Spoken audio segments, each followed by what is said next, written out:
জানো তো, বেশি নাম কোনো দিনই করা উচিত নয়। তুমি আজকে যা নাম করবে পরের দিনেই সেই জিনিসটা খারাপ হয়ে যাবে। সেটা চুল বলো, মানুষের ব্যবহার বলো, তোমার স্কিন বলো, বা তোমার স্বামী বলো, বা তোমার মেয়ে বলো, যেই জিনিসটারই তুমি বেশি নাম করবে, যে জিনিসটাকে নিয়েই তুমি বেশি গর্ব করবে, সেই জিনিসটাই আস্তে আস্তে খারাপ হয়ে যাবে।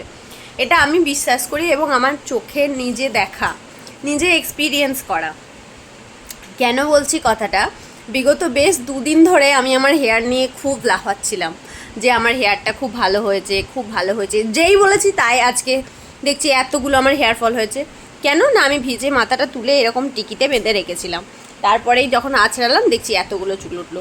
বিগত বেশ কিছুদিন ধরে আমার চুল পড়াটা বন্ধ হয়ে গেছিলো, আজকে হঠাৎ করে এতগুলো চুল কেন উঠলো আমি বুঝতে পারলাম না।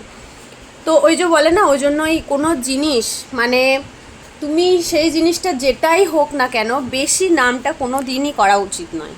মানুষের ক্ষেত্রেও তুমি কোনো মানুষের খুব সুনাম করলে, হ্যাঁ জানিস তো ও খুব ভালো, জানো তো আমার হাজব্যান্ড খুব ভালো, হ্যাঁ তারপরের থেকেই বেগর বাই করা স্টার্ট করে দেয়। এরকম কেন হয় ভাই?